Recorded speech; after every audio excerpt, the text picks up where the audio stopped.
Sekarang sudah terjadi. Orang mau murtad nggak perlu pindah agama sekarang. Mau murtad nggak perlu ikut-ikut ibadah ke tempat ibadah yang lain. Cukup dengan satu ucapan saja berani mengatakan agama Islam belum tentu sempurna. Murtad itu apa? Karena Allah ciptakan Islam, Allah ciptakan agama, sekaligus Allah menyatakan inna dina indallahil Islam. Agama yang bersama aku, maknanya agama yang aku ridhoi adalah agama Islam. Selain Islam tidak diakui oleh Allah Subhanahu wa taala. Nah, ini sekarang banyak, sehingga Nabi Muhammad SAW 15 abad yang lalu sudah mengisyaratkan badiru bi a'mali salihah satakunu fitnatun kagid'il lail mudlim yusbihu rajulun mu'minan wa yumsi kafiran wa yumsi mu'minan wa yusbihu kafiran wa yabi'u dinahu bi'aradi minad dunya. Ayo cepat-cepat kamu kembali kepada Allah. Cepat-cepat kembali kepada Allah.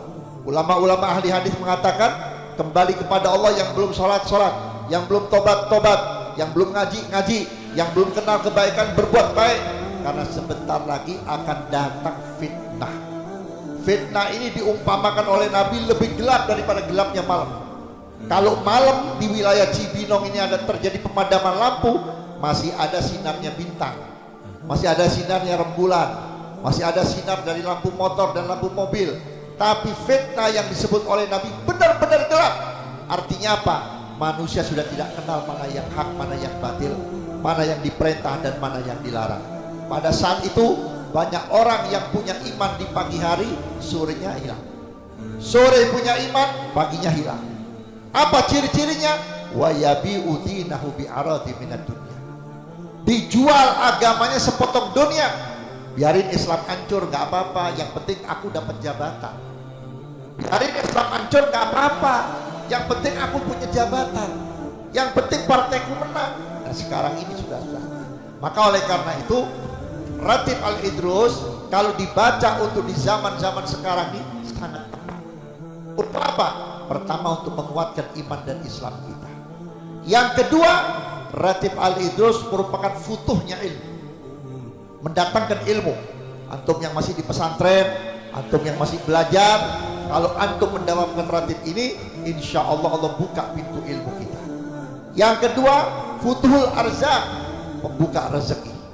Alhamdulillah, saya sudah sebarkan ratib ini ke sampai daerah Majalengka, daerah Cirebon. Itu kiai-kiai di sana sekarang berkata, Habib, saya sudah tidak takut bangun pesantren, saya nggak takut bangun musola, saya nggak takut bangun madrasah, saya nggak takut cari dana buat tabligh akbar, saya nggak perlu minta-minta Habib. Bangun tengah malam, saya sholat tahajud, saya baca ratib 7 kali sampai 14 kali, saya minta kepada Allah. Alhamdulillah, pagi-pagi datang orang nggak dikenal mendaftarkan diri untuk menjadi pembantu majelis atau menjadi apa? Donatur. Sampai pesantren saya udah selesai Habib, ini donatur dapat terus sampai saya pindahkan ke tempat-tempat yang lain. Artinya berkah daripada Ratib Al-Idrus. Makanya kalau antum mengamalkan Ratib Al-Idrus ini, insya Allah kerezekian antum dijaga, iman antum dijaga, keilmuan antum ditambah oleh Allah Subhanahu wa taala. Kenapa? Kalau antum menemukan satu kitab yang bernama Ummu Abiha. Ini kitab tentang perihal Sayyidatuna Fatimah binti Sayyidina Muhammad SAW. Ternyata sholawat yang ada di Ratib Al-Idrus itu adalah sholawatnya Sayyidatuna Fatimah, yang mana beliau mendapat ijazah akhir dari ayah beliau. Maka oleh karena itu, banyakilah antum membaca Ratib Al-Idrus, paling sedikit subuh dan maghrib atau subuh dan asar. Ya syukur-syukur kalau bisa tiap 5 waktu. Insya Allah keberkahan kita, apalagi kita hidup di zaman fitnah seperti ini. Besok kita masuk tahun politik, fitnah menyebar kemana-mana, musuh-musuh semakin semangat untuk memusuhi kita. Gak perlu takut, duduk baca Ratib Al-Idrus. Apalagi berjamaah begini, ya, baca Ratib Al-Idrus. Kalau yang hadir ini pada malam ini ada 100 orang, kita baca 7 kali, 700 minta kepada Allah. Ya Allah, amankan Indonesia, selamatkan Indonesia dari rencana-rencana kebusukan musuh-musuh, dari rencana-rencana para pengkhianat. Hancurkan mereka sebelum mereka menghancurkan kami. Masa satu gak ada yang diijabah doa kita? Pasti diijabah oleh Ta'ala. Baca tiap malam, antum duduk bersama-sama baca Ratib Al-Idrus, minta kepada Allah diselamatkan bangsa kita, diselamatkan akidah kita Ahlus Sunnah wal Jamaah. Kenapa? Karena di negeri kita ini macam-macam faham sudah ada di negeri kita. Dulu dibangunnya pesantren Az-Zaitun, saya udah tahu isinya, saudara-saudara. Ini isinya dari dedengkot Yahudi semua. Tapi baru sekarang dikorek-korek. Memang di Indonesia itu begitu. Ya, kalau sudah terjadi apa-apa baru ribut. Dulu ada orang gerakan Wahabiyah, anti tahlil, anti maulid, nggak digubris. Begitu sudah rapi, sudah nggak ada masalah, dibangkit-bangkitkan supaya kita berantem. Nah, inilah di negeri kita. Makanya kita minta kepada Allah, mudah-mudahan Indonesia aman, Indonesia selamat. Siapa yang hendak untuk menghancurkan Indonesia, mereka yang akan dihancurkan Allah. Insya Allah siapapun yang menghinakan Islam, mereka akan dihinakan oleh Allah Ta'ala. Siapa yang tidak memperdulikan umat Islam, dia pun tidak akan diperdulikan oleh Allah Subhanahu Wa Ta'ala. Makanya zaman sekarang para habib, para kiai nanti bakal didatangin oleh calon-calon. Ada calon bupati, calon gubernur, calon anggota DPR, calon partai ini, partai itu. Saya kasih jawabannya. Kalau ada orang bilang, Habib doakan Habib, minta dukungan Habib supaya saya menang, supaya saya sukses. Jawab, selama kamu masih mau bela Islam, bela umat Nabi Muhammad, kamu punya partai menang dan kamu bakal menjadi seorang pejabat. Tapi kalau kamu tidak bela Nabi Muhammad, tidak bela umat Islam, saya doakan partaimu dan kamu tidak akan jadi apa-apa. Betul apa tidak? Capek kita ngedoain, Pak. Udah jadi umat Islam dihardik. Betul apa tidak? Makanya saya katakan, saudara-saudara, apa bedanya pejabat muslim dengan pejabat selain muslim? Kalau pejabat non muslim begitu diangkat, agamanya dibela, umatnya dibela. Tapi kalau muslim jadi pejabat, yang pertama diserang orang Islam, yang pertama diganggu orang Islam. Saya, maaf ya, ini cuma sedikit keterangan dan sejarah. Saya dakwah dari umur 14 tahun. Umur 14 tahun saya sudah ceramah. Umur 15 tahun pertama saya ditangkap di Surabaya. 2 minggu saya ditangkap. Yang nangkap siapa? Muslim. Dulu bukan polisi, tentara, muslim. Alhamdulillah, sampai sekarang saya hidup, sampai sekarang saya sehat. 6 kali saya ditangkap, digebukin. Kalau sekarang ditangkap enak, Pak. Yang nangkep polisi nggak diapa-apain. Kalau dulu dibanting, disikat, diinjak, diinterogasi di tempat, kalah disiksa, menang disiksa. Tapi Allah berikan kekuatan kepada saya. Siapa pelakunya? Muslim. Begitu mereka sudah pensiun, saya lihat satu persatu, ya Allah, kesian, jadi gembel, saudara. Anak keturunannya di mana saja tinggal, gak diopenin sama orang, Pak. Gak diurus sama orang, Pak. Kenapa?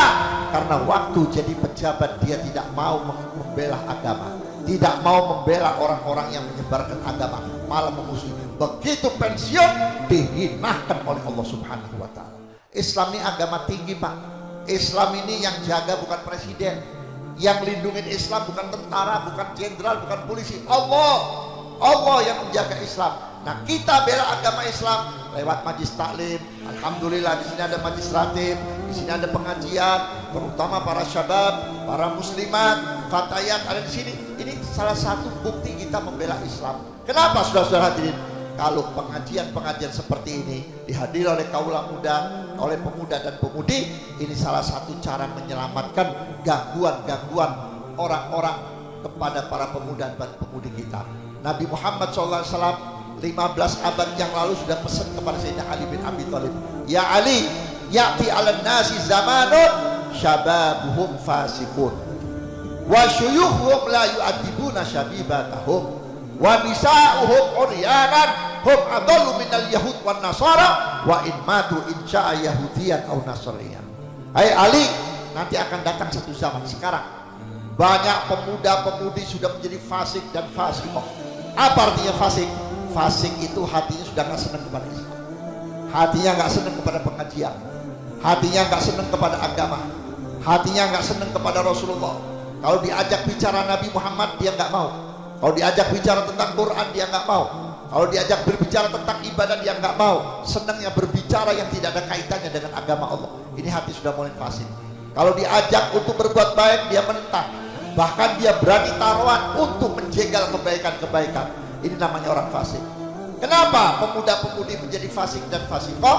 Karena pada waktu itu banyak orang tua sudah tidak mau mendidik anak-anaknya. Alhamdulillah Bapak Ibu ya, anak ibu kenal majelis ini gak diantar oleh Bapak Ibu, datang kemari, diajar baca ratib, diajar baca maulid. Seandainya ada di antara yang hadirin bapaknya meninggal dunia, ibunya meninggal dunia, malam ini akan mendapat kekayaan besar. Saudara-saudara, kenapa? Satu sholawat, kata Imam Hasanul Basri, bisa menghentikan orang diadab dalam kubur sebanyak 500 orang ila yaumil qiyamah. Wah, ini maulid tadi berapa sholawatnya? Kalau kita itu ratib, kalau nggak salah 21 sholawat. Bagaimana ibu bapak kita nggak senang? Janganpun orang tua kita, orang yang ada di sebelah kuburan orang tua kita pun akan kebahagiaan. Saya ingat Imam Hasanul Basri rahimahullah pernah mengutus satu murid untuk membuktikan kedahsyatan sholawat. Hai muridku, coba kamu cari kuburan, cari makam yang jumlahnya di atas 500. Begitu masuk, kamu ucapkan salam satu kali, kamu ucapkan Allahumma sholli ala sayyidina Muhammad wa ala ali sayyidina Muhammad satu kali. Setelah dilakukan, si murid ada tanda tanya, apa maksudnya? Pulang mengadu kepada gurunya, ya Imam Hasanul Basri, aku sudah laksanakan semuanya. Sekarang aku ingin bertanya, apa maksudnya? Aku suruh baca sholawat sekali. Jawab Imam Hasanul Basri, kamu tahu ketika kamu mengucapkan Allahumma sholli ala sayyidina Muhammad wa ala ali sayyidina Muhammad, 500 orang yang sedang diadab oleh Allah dari semenjak dia meninggal sampai kamu masuk dihentikan oleh Allah ila yaumil qiyamah. Masya Allah, luar biasa. Maka oleh karena itu berterima kasih kepada pimpinan majelis yang membimbing para pemuda. Ini pemuda, saudara-saudara, tidak akan mendapat nikmatnya hidup kalau dia tidak mendapatkan dua hal. Apa itu? Ilmu dan ketakwaan kepada Allah. Sebagaimana dikatakan oleh Imam Syafi'i, hayatul fata wallahi bi ilmi wat tuqa idza lam takuna la'tibara lidati. Seorang pemuda kalau tidak punya ilmu dan ketakwaan kepada Allah, siapapun, orang apapun, dia tidak akan merasakan lezatnya hidup walaupun dia orang kaya, saudara-saudara.